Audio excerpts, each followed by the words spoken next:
Good man, it's such a terrific job and driving very well indeed.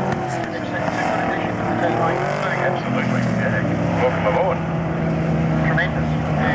And Crick Newman is out there as well, and Danny Slater in the 2 LJs, turbocharged cars. No. As we prepare for the grand final here this afternoon, just a few seconds ago, it's all happening. This is the final chance this afternoon. Thunder Down Under in Tasmania at Baskerville Raceway, brought to you by the Hobart Sporting Car Club just a few seconds ago. Our starters getting ready. 10 seconds to race time, 10 seconds to go. Okay, Baskerville Raceway, Coca-Cola bottles present the grand final 10 laps of Thunder Down Under. Thank you, David Rose, and away they go. And Bob Jolly got a fantastic start off the line.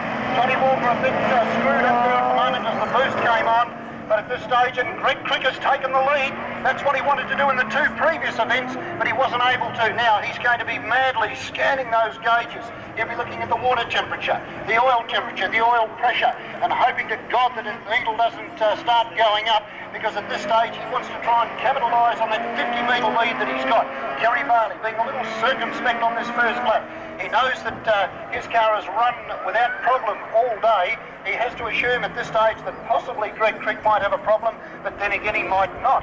He can't afford to stay too far behind. It's Crick, the Australian champion in car number 1, absolutely caning the Honda at the moment. In second place it's Kerry Baily. Then it's Bob Jolly and the Rover Mowers Commodore, followed by Jeff Sedans. Followed then by Danny Slater, Stuart Mitchell. 1 down, 9 to go. And at this stage, the big booming V8 on front, who got a great start. It's what he tried to do and what he failed to do in the 2 previous heats. He's stretching that lead out. Now, what is he trying to do? He has to play tactics. Is he going to take the risk, push the car to open up a gap? And if the temperatures start to go up, then he can afford to maybe take off just a little bit and start to reach. Can't afford to let Crick get too far ahead, because he knows damn well when that car keeps going, he's going to be very hard to pick back. He's going to be equally hard to get past, because Baily certainly knows what that's all about. He's been able to hold Crick at bay in the 2 previous races. Look at the dice for 3rd place. Bob Jolly in the green and gold Rover Mowers Commodore. Forget about the fact that it's about 11 or 12 years old. He's driving it like a man possessed at the moment. The effervescent Jet Barnes in 4th place. There's more now closing on both of them. It's a great battle for 3rd. Johnny Walker back there in 5th place. Then we've got Danny Slater, Tony Barnett, and looks like the hapless Brett Newman is out of this motor race as the car starts to get I'm guessing. Okay, it's Crick who goes across the line. 3 down, 7 to go at this stage. Kerry Baily in 2nd place. In 3rd place now, Bob Jolly. It's a high-speed trio of V8 powered cars. They're all quite different. The Commodore, which has been around for a long time, but it's a very Crick design. Then we've got that car that John Briggs used to maintain with the big torque tube up the centre, semi-monocop. Then we've got Des Wall. It used to be a Monza, now it's a Toyota. It's very quick, and Des Wall is keen to get through. Johnny Walker not that far behind, doing a great job. And there goes Barnesy up the inside of Bob Jolly. Does Jolly have a problem? He seems to pull over and slow down. Des Wall went through as well. Let's look for our leader. And it's still Crick, the Australian champion in car number 1, the Honda Prelude. Comes in the wins corner. The gap is about the same. They're coming up to 6 to go. That's 4 down, 6 to go. It's Crick, followed by Baily. And Crick obviously has found something. Can't quite tell you what the times are, but I would guess around about 53 seconds at the moment. Crick, it's Baily. Now Jeff Wall is up in the 3rd place. Jeff Barnes is working very hard at the moment in 4th place. 5th place then is Bob Jolly, and Johnny Walker is making up ground. He's got the bit between the teeth. He's in qualified to beat one of the mainlanders. Wouldn't that be fantastic? He's had a great day, and he's certainly driving very well at the moment. Danny Slater hanging in there in his 6-cylinder turbocharged Tirana. There's no trick suspension on that car. It's just a damn good car the way it's put together, and he's doing an excellent job. Then we've got McCall, who's doing a marvellous job in that Group C Commodore. Tony Barnett's car sounding a bit on song. We're at the halfway mark of the race now, and still it's 1 and 2, and they've just left the rest of the field behind. It's still Des Wall in 3rd place. The car getting a little bit twitchy as it comes to past the 6th place. Then we've got Barnes in 4th place. fifth place now is Bob Jolly, being monstered by Johnny Walker at the moment, and Johnny getting pretty game. He wants to have a go at him. Bob Jolly is certainly doing a masterful job in the big Commodore, and I think Johnny Walker's going to find it pretty hard to try and get past. The lead, in fact, is now starting to stretch out. Surprise, surprise.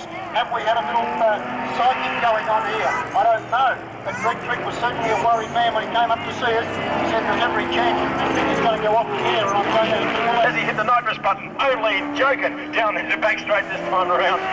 Don't worry, Witch. And down in the bacon area, we've got a huge, is it a break or a couple, or is it a blow up? I don't know. It's certainly down his side, down there. And a big side stage left, Evans to Burkett by all of that. See you later down the straight. It's showing a great drive here today. Okay, how many laps to go? We've got 3 laps to go, according to Greg Crick to forward. Okay, there's the gap now. It's certainly narrow. Crick is gone. He's done a blocky, if you like. He's gone from the start position. He's got out. He's out in front like Tasmania Primitive. I think as Richard used to say, top line that. And heading down to the Southern Star Racing. Has he gone out in front, got his nice buffer, watching those gauges and just bringing the pace back just to make the lap race more interesting? Or is he actually in trouble? Oh, the coach is taking the wrong place. He doesn't know. It doesn't matter. He's out in front, and it's still a pretty handy lead. He's got 100 metres on Kerry Baily. As we said before, there's about 6 or 7 wins Tasmanian Sports Sedan Championship titles between these two guys. I'm sure they're not thinking about that at the moment. All they can think about is checkered flag and the glory, the famous, the superstar, and all of that. I don't really think so. Okay, we've got one of those style competitors down there. Not going to worry. Please traffic lights here, probably. 2 laps to go. I don't think we've got Stuart McCall in the Woodies panel, middle indoor car center machine, doing the right thing, getting out of the way. Or does he? Is he going to hold Crick? Yes, he held Crick up just for about a second or two. The yard comes out, the witness says, okay, pass me here, Cricky. So he might have lost a second or two, but still, Crick looking pretty good. 11 and a half to go around Baskerville Raceway. Heads down faster performance on the web side. Anyone have a windmill? That's got time for that, doesn't do it anyway. Round the Tilford's corner, the big run up the hill one more time as McCall does the right thing. That is the grand final in the Supra ascent.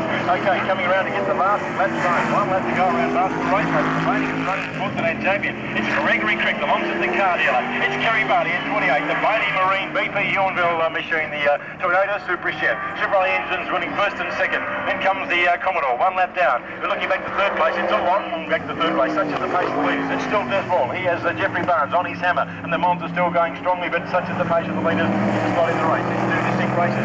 3/4 of a lap to go around Baskerville Raceway, but Greg Crick is the reigning champion. Des Ball still sticking into it there, but he's got big time problems, I understand. The container of tyres that was supposed to arrive, he just didn't do that, so they're basically running on the canvas. There's World Contracting Chevrolet V8. It's not a nice position to be in, running around with nearly bald tyres. Okay, let's have a look at the leaders. This is the story, a pretty handsome gap this time. Kerry Baily have to do the biggest or the latest braking manoeuvre you ever saw to pull back this race lead. Down to the braking area for the last time. The gauge is obviously hanging in the right place. 300 metres to go. This is the Coca-Cola Grand Final. It's ticket flag time. The reigning Australian Sports Sedan champion does it again. Takes a ticket flag. Wins the Coca-Cola Challenge ahead of Kerry Baily from Yornville. Tasmanians first and second. How about that?